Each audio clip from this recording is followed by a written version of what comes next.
নবীজি বলছেন আম্মা জান যদি আপনি বেঁচে থাকতেন, আবারও বলছি হাদিসটা, I repeat again, I quote again, আমি আবার বলছি ও আম্মা জান যদি আপনি বেঁচে থাকতেন দুনিয়ার জমিনে আমি আপনার কত খেদমত করতাম। ভালো করে শোনেন, এশার নামাজ আমি পড়তাম, আল্লাহু আকবার, দাঁড়িয়ে গেছি নামাজে, সূরা ফাতিহা পড়ছি, নামাজে দাঁড়িয়েছি নামাজে, আর আমার মা ওই ঘর থেকে বলছে ইয়া মুহাম্মদ।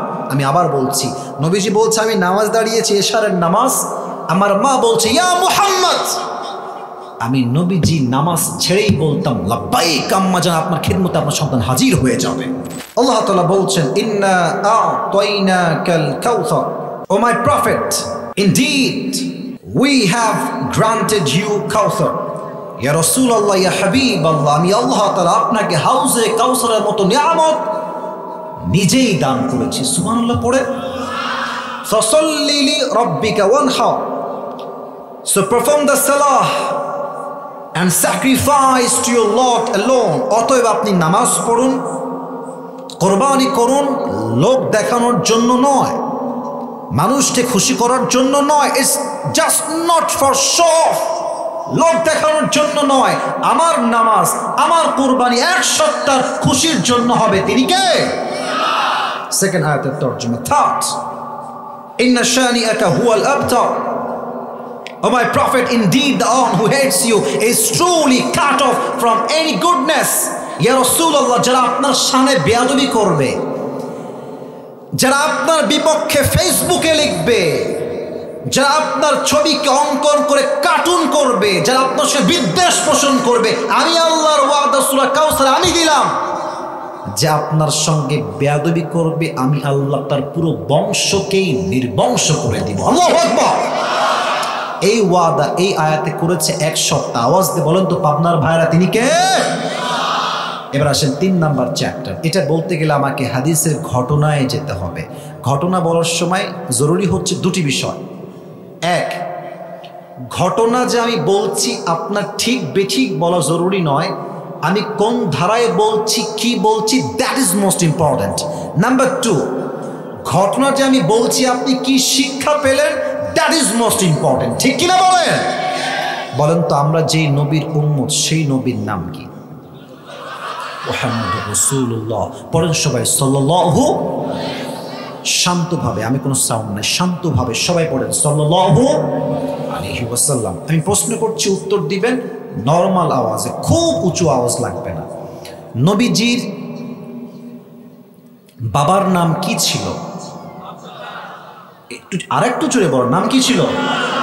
আচ্ছা, সেকেন্ড কোয়েশ্চেন, আমি কাউকে বাধাতে চাচ্ছি না, আমি আপনাদেরকে আলোচনায় ঢুকাতে চাই তো, মনোযোগ বাড়াতে চাই তো, just for your concentration I am trying to motivate you, আপনাকে আমি অনুপ্রাণিত করার ট্রাই করছি।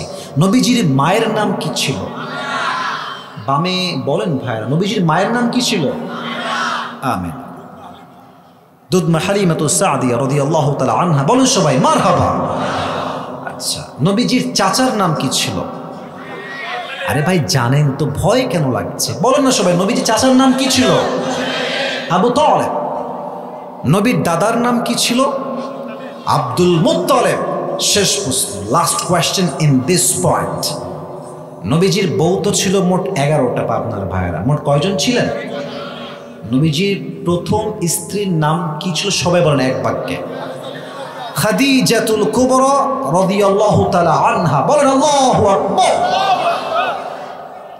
নবীজির বয়স যখন মাত্র 6, নবীজি মাকে নিয়ে মদিনার থেকে মক্কায় ফিরে আসছেন। আমার যুবক ভাইয়েরা, তোমরা মনে করো যে তোমার মায়ের চেয়ে তোমার গার্লফ্রেন্ড আপন, ঘোড়ার আন্ডার আপন। তোমার গার্লফ্রেন্ড 1 নাম্বারের স্বার্থপর। তুমি বিশ্বাস করো আমার যুবক ভাই, তোমার পায়ে হাত রেখে বলছি, তোমার পৃথিবীতে একমাত্র নিঃস্বার্থ তোমাকে ভালোবাসে তোমার মা, তোমার বাবা। ঠিক কিনা বলো? নবীজি ফিরে আসছেন মাত্র বয়স 6, একদম 6 বছরের ছোট্ট শিশু মুহাম্মদ সাল্লাল্লাহু আলাইহি ওয়াসাল্লাম মদিনার থেকে মক্কায় ফিরে আসছেন। হঠাৎ করে নবীর আম্মাজান 2 হাত এমনি বুকে দিয়ে বসে পড়েছে। নবীজি বলছে, আম্মাজান আপনার কি হয়েছে? আপনি এরকম করছেন কেন? অস্থির হয়ে গেছে। যদি আমি এটাকে 2024 সালে নিয়ে আসি, আমি এটাকে বলবো এটার নাম হচ্ছে হার্ট অ্যাটাক। যদি ব্রেনে স্ট্রোক হয় বলে আমরা ব্রেন স্ট্রোক, যদি হার্টের সমস্যা হয় ঠাস করে পড়ে যায়, এটাকে আমরা সায়েন্টিফিকলি বলি হার্ট অ্যাটাক। নবীর মায়ের ওখানে হার্ট অ্যাটাক হয়েছে। নবীজি মায়ের কাছে দৌড় দিয়ে আসছে, মাত্র 6 বছর বয়স। নবীজির মা এমনে পড়ে গেছে। নবীজি নিজের কোল পেতে দিয়েছে মাকে শোয়ার জন্য। সুবহানাল্লাহ পড়বেন না? নবীজির মা নবীজির কোলে শুয়ে আছে, এমনি নবীজি হাত দিয়ে আছে। আম্মা আপনার কি হয়েছে? আম্মা আপনি এরকম করছেন কেন? আপনি অস্থির কেন হচ্ছেন? নবীজির মায়ের শেষ বাক্য, মুরব্বীরা কানটা খাড়া করেন, যুবক ভাইরা কানটা খাড়া করেন, নবীজির মায়ের শেষ বাক্য নবীর জন্য। আরবিতে বলছি, তারপরে বাংলা বলবো। নবীজি বলছেন, আম্মা জান আপনার কি হয়েছে? মা লাকি ইয়া উম্মি। নবীজির মা বলছেন, ইয়া মুহাম্মদ, কুল্লু জাদীদিন বাল ওয়া কুল্লু হাইয়িন মাইয়িত ওয়া লাকাদ ওয়ালাদতু তুহরা। হে মুহাম্মদ, প্রত্যেক নতুন জিনিস একদিন পুরাতন হয়ে যায়, প্রত্যেক যৌবন একদিন ফুরিয়ে যায়। বাট আমি আমেনার বিশ্বাস, আমার গর্ভ থেকে আমি এক এমন যুবকের জন্ম দিয়েছি, এমন এক শিশুর জন্ম দিয়েছি যার আলোতে পুরো পৃথিবীটাই আলোকিত হয়ে যাবে। এই কথা বলেই নবীজির মা শেষ, ওখানেই ইন্তেকাল। আমার দিকে তাকান, নিজের মাকে একটু এখানে নিয়ে আসেন যে আপনার মা আপনার কোলে চোখের সামনে শেষ। ভাবেন, আল্লাহ না করুক আপনি ভাবেন, আমি যখন ওমরা করতে গেলাম, নবীজি মায়ের কবর যখন আপনারা হজে যাবেন, ওমরায় যাবেন, দেখলে অবাক হয়ে যাবেন। চতুর্পাশে পাথর আর পাথর, এ পাশেও পাহাড়, এ পাশেও পাহাড়, হিল ট্র্যাক্স এরিয়া, এদিকে পাথর ওইদিকে পাথর। আপনি অবাক হবেন যে নবীর মায়ের কবরটা এখানে দিল কেমনে? খালি পাথর আর পাথর। কোন মতে পাথরগুলো হটিয়ে নবীর মাকে কবর এমনি ওখানেই দিয়ে দিয়েছে। কবর যখন দিয়ে দিয়েছে, নবীজি মায়ের কবরে, আমার হাত দেখেন, আমার কপাল দেখেন, এমনি ভুট হয়ে আছে। আমি দেখাতে পারছি না exactly at that way, but আমি বলছি কি আমার চেহারা দেখেন এমনি ভুট হয়ে গেছে, 2 হাত এমনি কবরে রেখে দিয়েছে। ডাক দিয়ে বলছে, আম্মা জান আপনি কোথায় গেলেন? আপনাকে ছাড়া আমি বাসায় ফিরে যাব না। আম্মা আপনি কোথায় গেলেন? এদিকে উম্মে আইমান, নবীজির দাসী ছিলেন একজন উম্মে আইমান, এমনি নবীর হাত ধরে টানছে, মুহাম্মদ কাম ব্যাক, ফিরে আসো, তোমার মার কখনোই ফিরে আসবে না, বের হয়ে আসো, চলো বাসায় চলো। এমনি টেনে হিচড়ে ধরে পাহাড় থেকে নিচে নেমে গেছে, অনেক দূর নিয়ে গেছে মুহাম্মদ সাল্লাল্লাহু আলাইহি ওয়াসাল্লামকে। নবীজি মায়ের মায়া এত বেশি ছিল, ওই দূর থেকে আবার উম্মে আমার হাতকে এমনি ছিটকে ছেড়ে দিয়ে আবার মায়ের কবরে দৌড় দিয়ে চলে আসছে। সুবহানাল্লাহ! কাকে বলে মায়ের ভালোবাসা? দীর্ঘ 57 বছর পর, হায়াতের শেষ জীবনে 63 বছর বয়সে নবীজি আবার মায়ের কবরে আসছেন। এসে বলছে, এই সাহাবা একরাম তোমার সবাই বাসায় ফিরে যাও, আমি এখানে একাই থাকবো। নবীজি মায়ের কবরে একাই আছেন। আমি নবীজির আকৃতি বোঝাবার জন্য আমার কাছে স্পেস নাই। দেখবেন মাঝে মাঝে বাচ্চারা চকলেট চাইলে যদি আপনি না দেন, দেখবেন যে এই 2 হাঁটু এই পর্যন্ত তুলে আর এই 2টা হাত দিয়ে এমনি কাঁদে। আমার কথা কি বোঝা যায়? এই 2 হাঁটু তুলে এই বুক বরাবর নিয়ে আসে, দেখবেন দেওয়ালের সঙ্গে হেলান দিয়ে এমনি চুপ করে পাগলের মতো কাঁদে বাবুরা, বাচ্চারা। নবীজির 63 বছরের জীবনের শেষ মুহূর্তে হায়াতের নবীজি মায়ের কবরের কাছে এমনি হাঁটু তুলে 2 হাত এমনি ঢেকে দিয়ে বসে বলছে, আম্মা যান, আপনি যাওয়ার পরে আমি বুঝতে পারলাম দুনিয়াতে মা ছাড়া সবার ভালোবাসায় স্বার্থ লুকিয়ে আছে, আর কেউ মায়ের মতো ভালোবাসতে পারে না। 1 নাম্বার বাক্য মায়ের কবরের সামনে। 2 নাম্বার বাক্য, এটা খুবই সেন্সিটিভ। 2 নাম্বার বাক্য নবীজির মায়ের কবরের সামনে। নবীজি বলছে, আম্মা জান, যদি আপনি বেঁচে থাকতেন, আবারও বলছি হাদিসটা, I repeat again, I quote again, আমি আবার বলছি, ও আম্মা জান, যদি আপনি বেঁচে থাকতেন দুনিয়ার জমিনে আমি আপনার কত খেদমত করতাম। ভালো করে শোনেন, এশার নামাজ আমি পড়তাম, আল্লাহু আকবার, দাঁড়িয়ে গেছি নামাজে, সূরা ফাতিহা পড়ছি, নামাজে দাঁড়িয়েছি নামাজে, আর আমার মা ওই ঘর থেকে বলছে, ইয়া মুহাম্মদ। আমি আবার বলছি, নবীজি বলছে আমি নামাজ দাঁড়িয়েছি, এশারের নামাজ, আমার মা বলছে ইয়া মুহাম্মদ। আমি নবীজি নামাজ ছেড়েই বলতাম, লাব্বাইক আম্মা জান, আপনার খেদমতে আপনার সন্তান হাজির হয়ে যাবে। সুবহানাল্লাহ পড়ে সবাই নামাজ ছেড়ে দিতাম। থাক কথা, শেষ কথা, আম্মা জান, যদি আপনি আমার মা হয়ে দুনিয়ায় বেঁচে থাকতেন, আমি আপনার এত খেদমত করতাম, এত খেদমত করতাম, এত খেদমত করতাম, পুরো পৃথিবী ইতিহাস হয়ে থাকতো যে মাকে ভালোবাসলে এইভাবেই ভালোবাসা যায়। সুবহানাল্লাহ। আজকে নিউজ পড়লাম সকালে, এই যে মাগরিব পরে আসার সময় দেখলাম এক ছেলে, এই আজকের একদিনের নিউজ, গার্লফ্রেন্ডের পাল্লায় পড়ে মাকে কুপিয়ে হত্যা করে ফ্রিজে ঢুকায় রাখছে। আজকের খবর। কত নিকৃষ্ট চিন্তা হতে পারে, কত জঘন্য চিন্তা হতে পারে। বেশিরভাগ যুবক মেয়েদের পাল্লায় পড়ে ছ্যাঁকা খেয়ে গাঞ্জাকে চরিত্র ইমান সব নষ্ট হয়ে যায় যুবক ভাই। তখন সে ভালো কাজ আর খারাপ কাজের মাঝে কোনো পার্থক্য খুঁজে পায় না। নবীজি এমনি কাবার সাথে হেলান দিয়ে কাঁদতেছে, আনাস আসছে, এসে বলছি, ইয়া রাসূলুল্লাহ আপনার মন খারাপ কেন, আপনার চোখের কোঠায় পানি কেন ইয়া রাসূলুল্লাহ? নবীজি ডাক দিয়ে বলছে, আনাস আমি হচ্ছে এমন একজন নবী, জন্মের পূর্বে আমার মা নাই, আমার বাবা নাই, জন্মের 6 বছর পরে আমার মা নাই, চাচা আবু তালেব সেও বিদায় নিয়েছে, আব্দুল মুত্তালিব সেও বিদায় নিয়ে চলে গিয়েছে, আমার একমাত্র কলিজার টুকরা বউ আম্মাজান খাদিজা সেও বিদায় নিয়েছে, আমাদের আম্মাজান। সুবহানাল্লাহ পড়বেন না নাউজুবিল্লাহ পড়বেন, তো হুজুর হিসাব আসবে না ভাই।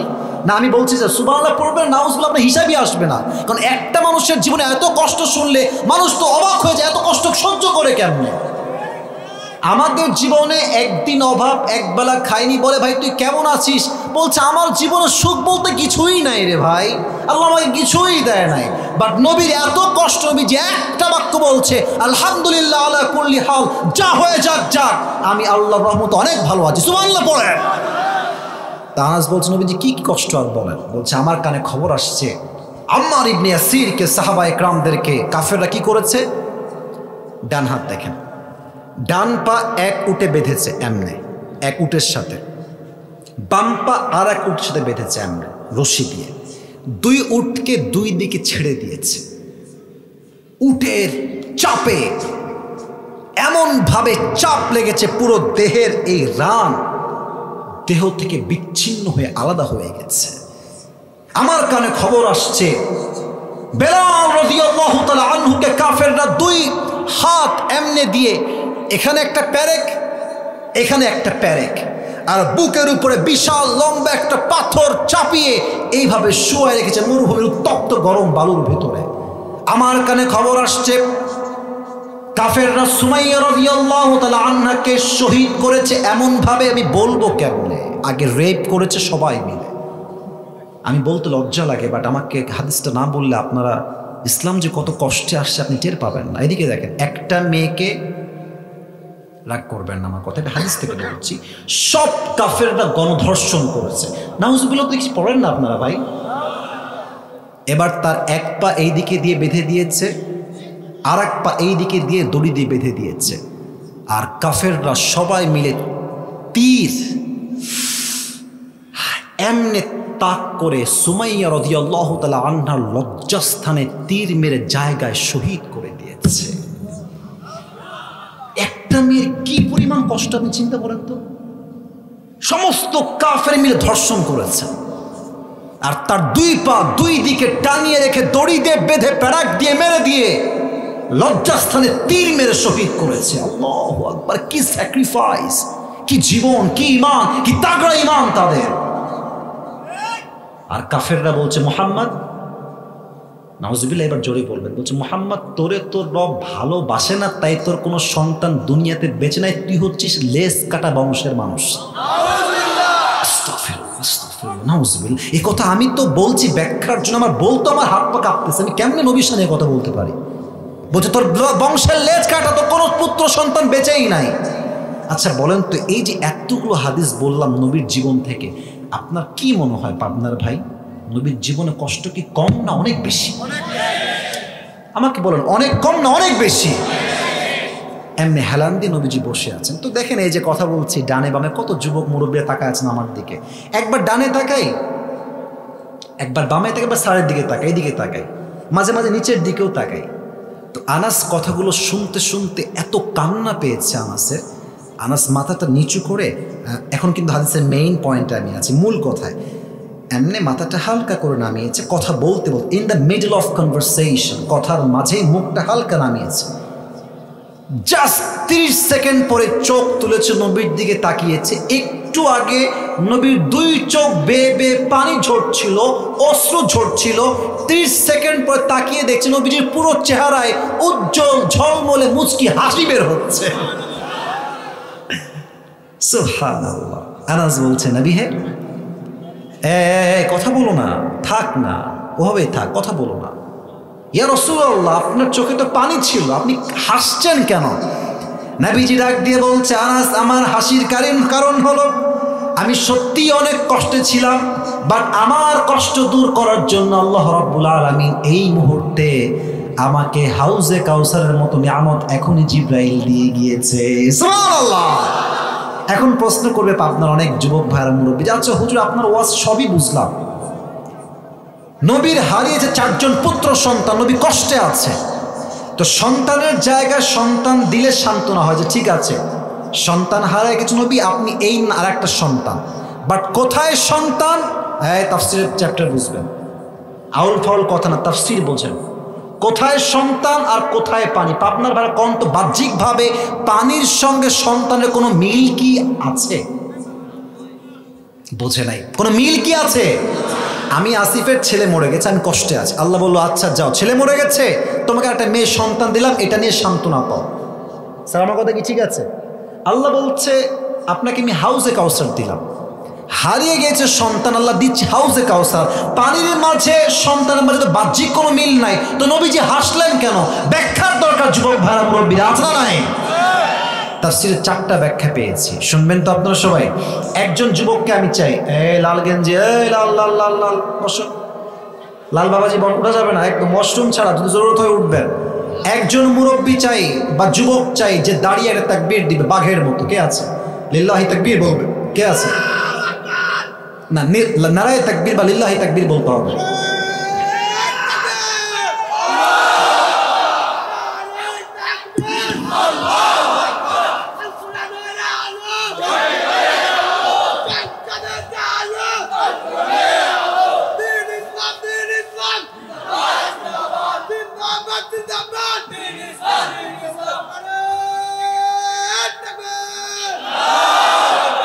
আপনাদের সবার সাউন্ডের চাইতে ওর একার সাউন্ডই অনেক বেশি। হ্যাঁ, তোর বউ কনফার্ম রে? আল্লাহকে দিনদার নেককার বলতে দিক পড়া। এক, বসে পড়ো, বসে পড়ো, আর কোথাও না। 1 নাম্বার ব্যাখ্যা, নবী হাসলেন কেন? আচ্ছা, আমরা যে শেষ নবীর উম্মত, আমরা সবাই খুশি না বেজার? দিল থেকে বলেন নাই তো, খুশি না বেজার? আল্লাহ বলছে নবী আপনার 1 নাম্বার হাসির কারণ হবে এইটা যে আপনার 4টা মাত্র পুত্র সন্তান তুলে নিয়েছি, that's fine, okay cool, but আপনার এই 4টা সন্তানের পরিবর্তে আমি আল্লাহ তাআলা আপনাকে কোটি কোটি রুহানি সন্তান দুনিয়াতে দান করব। সুবহানাল্লাহ। নবীজি হেসেছেন। 2 নাম্বার কারণ, অসাধারণ কারণ। আচ্ছা, এই দেশে পীরের ছেলে পীর এরকম আছে না নাই পাবনার ভাইরা? অনেকের বাবা পীর ছিলেন, দাদা পীর, খুব ভালো ছিলেন তারা, বাট ছেলে পীর হয়েছে যোগ্যতায় নয়, বাপ পীর তাই ছেলে পীর। বাপ ছিল আল্লাহওয়ালা, বাট ছেলে গাঞ্জা খাইয়া কলকিটাই না কুল পায় না। ঠিক আছে কিনা? আর বিশেষ করে কিছু মেয়েরা মাজারে গিয়ে, বাবা আমার একটা মেয়ে লাগবে, বাবা আমার একটা ছেলে লাগবে, বাবা আছে না নাই বলো? প্রিয় আম্মা জান, আচ্ছা আপনারা কি মাজারে কখনো গেছেন? আরে ভাই গেছেন কিনা বলেন সবাই। দেখবেন যে মাজারের যে এন্ট্রান্স, যে মেইন ফটক গেট, দেখবেন কিছু ফকির থাকে একদম গেটে, হাতে থালা থাকে। পাবনার ভাইরা কি থাকে? ঠিক বললে হবে না, বুঝতে হবে কি বোঝায়। আপনি পুরো বছরে গেছেন মাত্র একদিন, এই যাই ঘুরে আসি, বাবার দরবার দেখে আসি, দ্যাটস ফাইন, কুল, গেছেন। প্রিয় ভাই, আপনি বছরে গেছেন একবার চাইতে, আর এই ফকিরের বেটা ফকির পুরো জীবনটাই মাজারেই বসে আছে। ফকির এমনি থালা পেতে আপনাকে আগেই মেসেজ দেয় যে বাবু রে, বাবা যদি কিছু দেওয়ার ক্ষমতা রাখতই তোর আগে আমি বড়লোক হয়ে যেতাম। বুঝলে বুঝপাতা, না বুঝলে তেজপাতা। আপনি যদি বাবার দরবারে চান মুসলমান ঘরের সন্তান হয়ে, আপনার মতো মূর্খ হয়ে জমিন আর দ্বিতীয় কেউ হতে পারে না। আল্লাহ বলছেন নবী, যদি আপনার সন্তান বেঁচে থাকতো দুনিয়াতে এমন একটা ফিতনা তৈরি হতো যে আপনার আগামী প্রজন্ম আপনার সন্তানকে নবী বানিয়ে ফেলতো। যেমন ভাবে, ভালো করে শুনবেন, যেমন ভাবে আদম আলাইহিস সালামের সন্তান শীশ আলাইহিস সালাম নবী, ইব্রাহিম আলাইহিস সালামের সন্তান ইসমাঈল আলাইহিস সালাম নবী, ইয়াকুব আলাইহিস সালামের সন্তান ইউসুফ আলাইহিস সালাম নবী, দাউদ আলাইহিস সালামের সন্তান সুলাইমান আলাইহিস সালাম নবী। যদি তাদের সন্তান নবী হইতে পারে তো আপনার সন্তানদেরকে উম্মতরা আবেগে পড়েই নবী বানিয়ে ফেলতো, ঠিক কিনা বলো? এই জন্য আমি আপনার সন্তানকে ছোট্টবেলাতে উঠাই নিয়েছি। 3 নম্বর ব্যাখ্যা আরো অসাধারণ। আপনার সবাই মিজানুর রহমান আজহারীর নাম শুনছেন? শুনছেন তো, আসতে কেন, জোরে বলেন, শুনছেন না? আজহারী সাহেব তো অনেকে ভাবে পাবনায় আসে নাই, ভুল ধারণা, পাবনায় উনি আসছেন, but he was nothing at that time. তাকে কেউ চিনতই না। আপনি ইউটিউবে সার্চ করবেন, পাবনায় তিনি এসেছেন, পাবনায় তার মাহফিল এখনও রাখা আছে।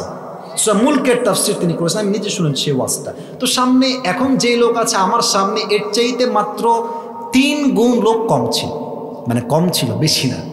এখন তো তার পরিস্থিতি এমন যে বাংলাদেশে এমন কোনো স্টেডিয়াম নাই যেখানে তার মাহফিল লোকের জায়গা দেওয়া যাবে। আপনি বলবেন তাফসীরের মাঝে আজহারীর নাম কেন আসলো? এখানে রিলেটেড বিষয়টা।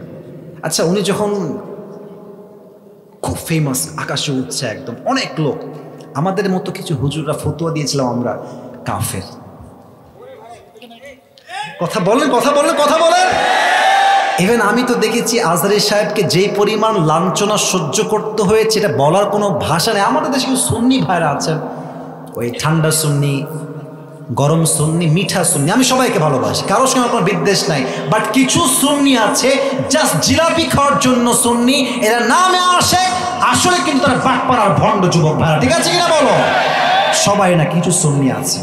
তো আমি দেখেছিলাম এমনি ব্যানার টাঙায়ছে আজহারী সাহেবের, এই যে আপনার আমার ছবি দিয়েছেন, ওখানে এরকম ছবি দিয়েছে, ছবি দিয়ে মহিলা দিয়ে ছেলে দিয়ে জুতা দিয়ে ওনার মুখে জুতার বাড়ি দিয়েছে।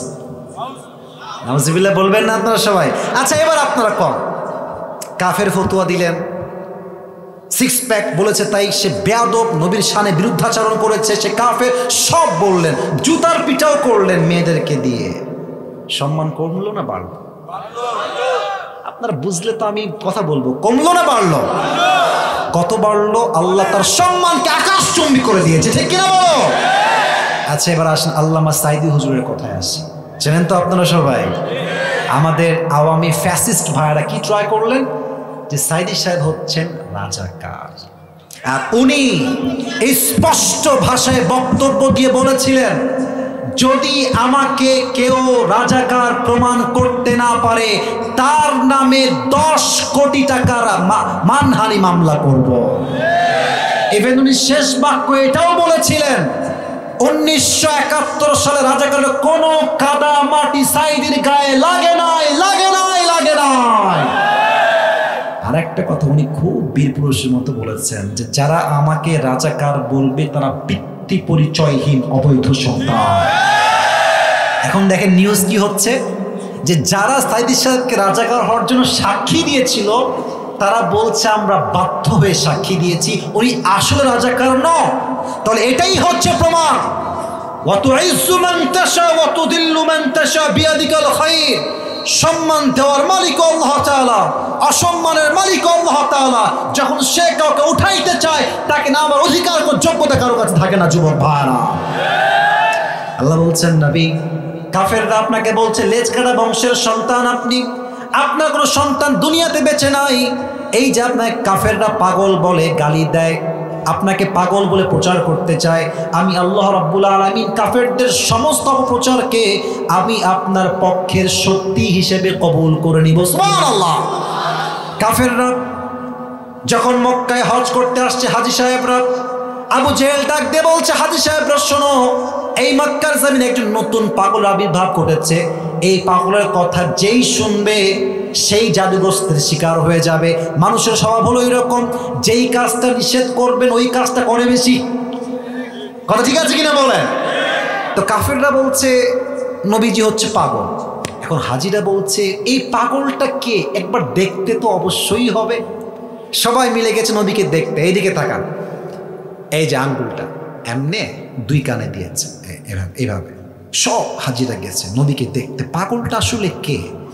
নবীর কাছে গিয়ে দেখছে এত সুন্দর চুলগুলো পরিপাটি, এত সুন্দর দেহের ভাত, চেহারা, বডি স্ট্রাকচার, তার দেহের গঠন, তার চেহারা লাবণ্যতা দেখে, সৌন্দর্য দেখে, তার চুলের এত সুন্দর কাটিং দেখে, এত গোছালো কাটিং দেখে হাজিরা বলছে এই লোক তো জীবনেও পাগল হইতে পারে না, ঠিক কিনা বলে? এবার তারা এই কান থেকে হাত হটিয়েছে, তো দেখছে নবীজি মধুর কণ্ঠে কাবার সামনে বসে বসে সূরা রহমান তেলাওয়াত করছে। সুবহানাল্লাহ। ওই জায়গাতে হাজী সাহেব নবীর কণ্ঠে সূরা রহমান তেলাওয়াত শুনে বলছে তার আদর্শ জাস্ট আমরা গ্রহণ করব না, পুরো বিশ্বে তার আদর্শ ছড়িয়ে দিব। আল্লাহু আকবার।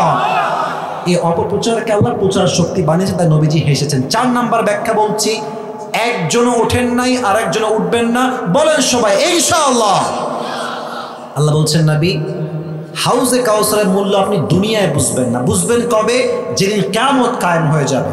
আচ্ছা বলেন তো, কিয়ামতের দিন এই মাঠ, এই মাটি, এটা কি মাটি থাকবে না তামা হয়ে যাবে? কথা বলেন, মাটি থাকবে না তামা হয়ে যাবে? তামা হবে কেন?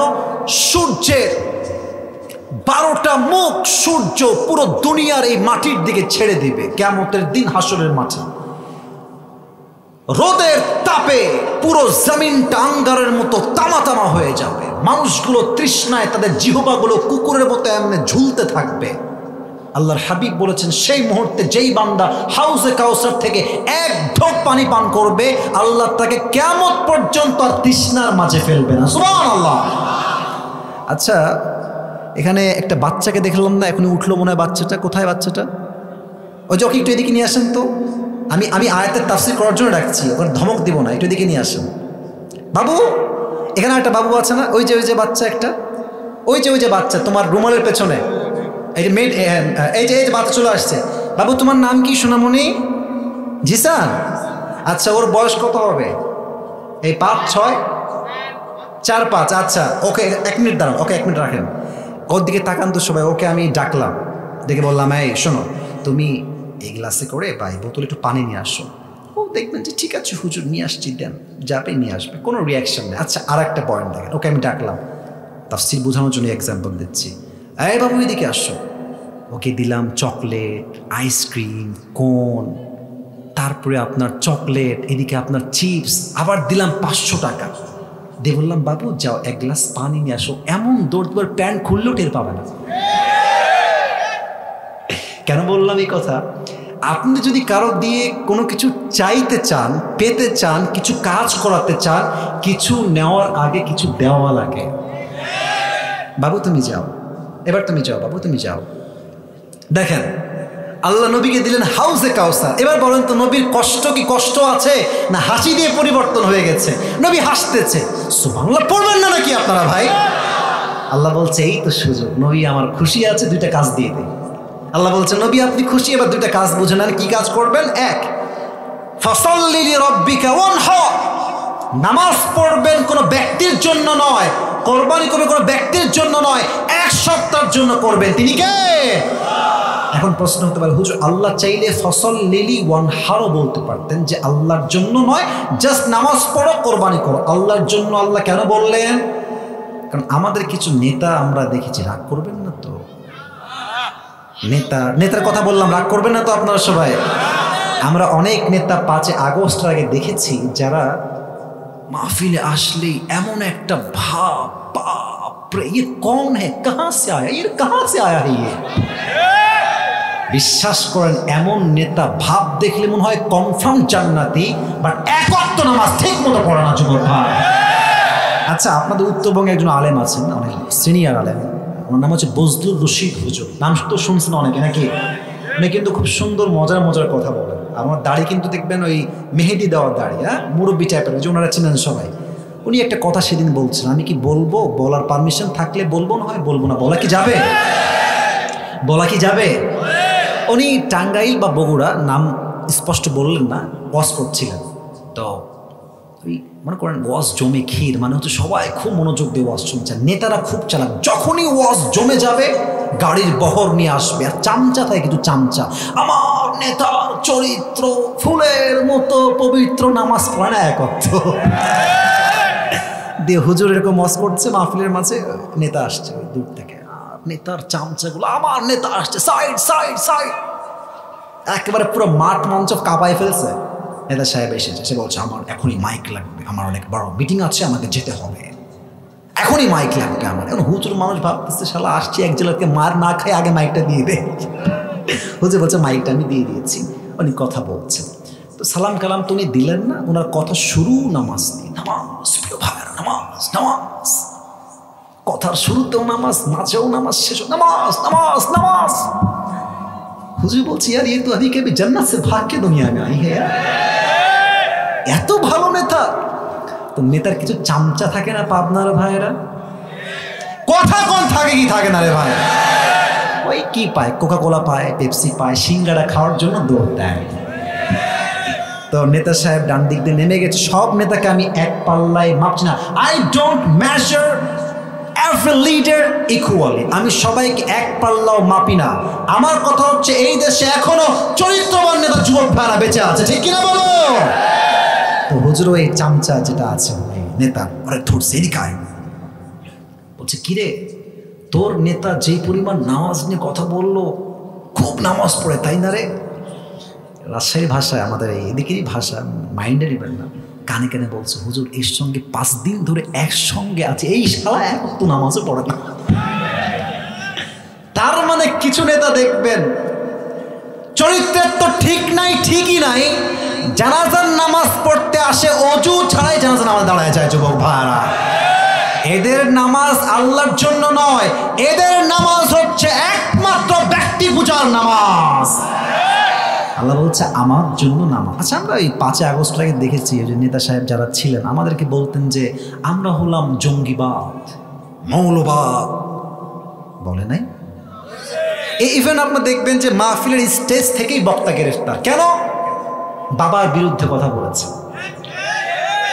আপনারা বোঝেন না আমার কথা, কথা ঠিক আছে কিনা বলে? আমি একটা কথা বলে দিই, যাওয়ার সময় কোনো সমস্যা হবে কিনা I don't know that exactly, but I have to talk about it because this is the braveness, সাহসিকতার ব্যাপার ভাই। আমার কথা একটা ভাই, স্পষ্ট মাইকে বলছি, জাতির পিতার নাম বঙ্গবন্ধু নয়, জাতির পিতা মুসলমানদের ইব্রাহিম আলাইহিস সালাম। চাপাই দিলেই চেপে যায় না। এখন আসেন মাহফিলে, আসেন, এসে বাধা দেন যে হুজুর সাহেব কত বড় সাহস আপনার, বাপের বিরুদ্ধে কথা, আপনার পিঠের চামড়া একটাও বাকি থাকবে না আজকে আপনার মাটিতে। দেশ স্বাধীন হয়েছে, আমরা ওই যে একটা ছোট গল্প মনে পড়ে গেল ভাই, কথা বললে কথা না আর বলা যাবে না, শেষ করে দেই। না না না না না, বলা যাবে যাবে। ওই সাইদি সাহেব বলতেন একটা কথা যে ওই রাগটা করবেন না তো আপনারা, আবার ওই সাপে আর ব্যাঙে ছিল খুব বন্ধুত্ব। তো একদিন ব্যাঙ বলছে যে সাপ, বন্ধু তোমার যে গায়ের রং গো, ওয়াও মাশাআল্লাহ অনেক সুন্দর, তোমার যে এমনি ফস ফস করো, জাস্ট ওয়াও, তোমার যে এই স্টাইলটা just looking like a wow, just wow, সত্যি খুব সুন্দর লাগে গো বন্ধু। তবে বন্ধু তোমার একটা বিষয় আমার মোটেও ভালো লাগে না। সাপ বলছে কি বিষয় বন্ধু বলো আমাকে? বলছে বন্ধু তোমার রঙও ঠিকঠাক, ফসফসও ঠিকঠাক, সব কিছুই পারফেক্ট, বাট তুমি যখন হাঁটো বন্ধু এরকম তিরিং বিং করে হাঁটো, এই তিরিং বিংটা ভালো লাগে না। তো সাপ বলছে বেয়াদব, এত বড় সাহস! সংযোগটা ধরে ওমরে ফারুকের ঠিক পেটের ডান দিক থেকে শুরু করে এমনি একটা পোজ দিয়েছে, আবার এগ্যান অ্যান্ড দেন এগ্যান, 3 বার এমন ভাবে চাকু দিয়ে আঘাত তার পেটে করেছে, পুরো পেটটা এমনি কেটে নাড়ি ভুঁড়ি সব পেট থেকে বাহিরে বের হয়ে গেছে, নাড়ি ভুঁড়ি সব বাহিরে বের হয়ে গেছে। ওমরে ফারুক নামাজের মাঝে চিৎকার দিয়ে বলছে কতালানি আল কালব, আমাকে একটা কুকুর হত্যা করেছে, আমাকে বাঁচাও, এমনি অজ্ঞান হয়ে পড়ে গেছে। আর ওই কাফের হত্যা করে যখন পেছন থেকে পালিয়ে যাবে, 7 জন সাহাবীকে এমনি এমনি এমনি যাকে সামনে পেয়েছে তাকে এমন আঘাত করেছে, হাদিস আসছে জায়গায় 7 জন সাহাবী নামাজের মাঝে স্পট ডেথ, জায়গায় শেষ। এবার 2-1 জন সাহাবী নামাজ ছেড়ে এসে ওমর ফারুককে তুলে সাইডে নিয়ে গেছে। ইয়া ওমর মা লেখা, ইয়া ওমর, ওমর আপনি ঠিক আছেন? আপনার কি হয়েছে? Omar Farooq is totally and completely senseless, কোনো চোখের দৃষ্টি নাই, কথা নাই, আওয়াজ নাই, বোবা অজ্ঞান হয়ে গেছে। ডাক্তাররা সব আসছে, ওমরকে বাঁচাও। কে সেই ওমর? যার শাসন এতটা ইনসাফ ভিত্তিক ছিল, যার শাসন আমলে একটা বাঘ আর একটা হরিণ একই ঘাটে পানি পান করেছে। সুবহানাল্লাহ পড়ে। সে মানুষটা মারা যাচ্ছে, নাড়ি ভুঁড়ি সব বের হয়ে গেছে। এবার ডাক্তাররা এসে 2 হাত কাঁধে দিয়ে হালকা করে তুলেছে পানি পান করাবার জন্য। 2 ঠোঁট এমনি হা করে পানি দিয়েছে। পানি যখন মুখে দিয়েছে, গলা দিয়ে পানিটা নেমে, বুক দিয়ে নেমে, পেট এমনভাবে কেটে গেছে, সব পানিগুলো পেট দিয়ে গল গল করে বাহিরে বের হয়ে গেছে। দুধ নিয়ে আসছে, দুধ গাঢ় খাবার সহজে বের হবে না, দুধ নিয়ে আসছে, দুধ দিয়েছে, দুধটাও গলা দিয়ে বের হয়ে বুক দিয়ে নেমে পুরো পেট কেটে বাহিরে বের হয়ে গেছে। এই দৃশ্য দেখে সাহাবা একরামরা বুঝে গেছে Omar Farooq is going to die very soon, মারা যাবে, আর বাঁচার আশঙ্কা হয়তো বা নাই। সবার চোখ দিয়ে পানি ঝরে। হঠাৎ করে এক সাহাবী দেখছে ওমর ফারুক রাদিয়াল্লাহু তাআলা, he has opened his eyes just a little bit, a very little bit, একদম ছোট্ট করে ওমর ফারুক চোখ খুলেছে, একদম ঝাপসা। দূর থেকে সাহাবী দেখে দৌড়ে আসছে, মা লাকা ইয়া ওমর, আপনি ঠিক আছেন? কি হয়েছে আপনার? তো ওমর ফারুক জাস্ট ইঙ্গিত দিয়েছেন, look at my right hand, just এমনে, কান একবার, ঠোঁট একবার, কান একবার, ঠোঁট একবার। উনি বোঝাচ্ছেন তোমার কানটা আমার ঠোঁটের কাছে নিয়ে আসো। দৌড় দিয়ে এসে কানটা ঠোঁটের কাছে দিয়েছে। হি ওয়াজ থিঙ্কিং জাস্ট লাইক, সে ভাবছে যে হয়তো আমাকে ছেলের কথা বলবে, বইয়ের কথা বলবে, রাজ্যের কথা বলবে, সন্তানের কথা বলবে, এটাই তার শেষ কথা হবে। যখন সে কানটা তার মুখের কাছে বাড়িয়েছে, ওমর ফারুক জবান খুলে একটা কথায়, last time he asked this question, last প্রশ্ন তার, এই সাহাবী, আসল্লান নাস, আসল্লান নাস, আমার কোনো খবরের প্রয়োজন নাই, সন্তান লাগবে না, বউ লাগবে না, রাজ্য লাগবে না, আমাকে জাস্ট শেষ মুহূর্তে এই খবরটা দাও, আমার অজ্ঞান হওয়ার পরে আমার সাহাবীরা, আমার ভাইয়েরা নামাজটা জামাতে আদায় করেছে কিনা সেই খবরটা আমাকে দাও। আপনি বুঝতেছেন না? বুঝে সুবহানাল্লাহ বললেন। পেট কেটে নাড়ি ভুঁড়ি সব বের হয়ে গেছে। দেখলেই মানুষ বুঝবে মানুষ আর বাঁচবেই না, শেষ মুহূর্তে আছে। এই মুহূর্তে কোন কথা বলছেন? নামাজ, নামাজ, নামাজ। কোন সাহাবী? যেই নবী যাকে জান্নাতের টিকিট দিয়েছেন তিনি দেন নাই, আল্লাহ নিজেই দিয়েছেন। আল্লাহ তাআলা নবীর মাধ্যমে ওমর ফারুককে দুনিয়াতেই সুসংবাদ দিয়েছেন, ওমর তুমি মরার সঙ্গে সঙ্গেই তোমার জান্নাতের টিকিট কনফার্ম আল্লাহ করে দিয়েছে। এই মানুষটা জান্নাতের টিকিট নবীর হাত থেকে পেয়েও নামাজ পড়ে নাই। আর তুমি কোন কনফার্ম জান্নাতি যে নামাজের আজান হয় আসরের, আর যুবকরা মোড়ে মোড়ে দাঁড়িয়ে পাবজি এবং ফ্রি ফায়ার খেলে বেড়ায়। আজান হচ্ছে মসজিদে, মুরব্বী এলাকার চায়ের দোকানে বসে বিড়ি টানে আর টিভিতে বাংলা সিনেমা দেখে বেড়ায়। আজান হচ্ছে মসজিদে, কিছু নির্লজ্জ বেহায়ামে বাহিরে এমন ভাবে বেভর্তা হেঁটে বেড়ায় যা যুবকদের চোখ নয়, মুরব্বীর চোখ, ইমান দুটোই নষ্ট হয়ে যায়। তুমি জান্নাতের টিকিট কই পেয়েছো? নামাজ তুমি কেন পড়তে চাও না? এই জন্য আজহারী সাহেবের নানা গোলাম সরওয়ার সাইদি হুজুর একটা কথা বারবার বলতেন, ঠিক হলে ঠিক বলবেন, না চুপ থাকবেন। উনি বারবার বলতেন, নামাজ নাই যার, ইমান নাই তার। বলেন বলেন বলেন। উনি আর একটা কথা বলতেন, নামাজ নাই যার, মুসলিম হিসেবে পরিচয় দেওয়ার কোন যোগ্যতাই তো তার নাই আল্লাহর জমিনে, ঠিক কিনা বলো? নামাজ হচ্ছে মুসলমানদের জীবনের সবচেয়ে গুরুত্বপূর্ণ ইবাদত। ফাসাল্লি লিরাব্বিকা ওয়ানহার, পারফর্ম দ্য সালাহ and sacrifice to your Lord alone. নামাজ পড়বেন আল্লাহর জন্য, কোরবানিও করবেন আল্লাহর জন্য। লাস্ট আয়াহ, I will translate of this ayah and then I will finish my speech. Inna shani'aka huwa al-abtar, O my prophet, indeed the one who hates you is truly cut off from any goodness. যে আপনার সাথে বিরুদ্ধাচরণ করবে, আপনার সম্মানে গুস্তাখি করবে, আমি আল্লাহ তার সমস্ত সম্মানকে মাটির নিচে মিশিয়ে ধূলিসাৎ করে দেব। ঠিক আছে কিনা? জোরে বলতে হবে তো যুবক ভাইরা। এবার আমি শেষ কথা, শেষ বাক্য বলছি। আপনাদেরকে বাঘের মতো গর্জন দিয়ে আমাকে বলতে হবে যে আপনাদের মতামত এই বিষয়ে কি। আমি সূরা কাউসারের শেষ আয়াত থেকে একটা স্পষ্ট শিক্ষা আজকে পাবনার মাটিতে বলতে চাই। আল্লাহ তাআলা বলেছে যে নবীর শানে বিরুদ্ধাচরণ করবে তার কোনো বংশই থাকবে না।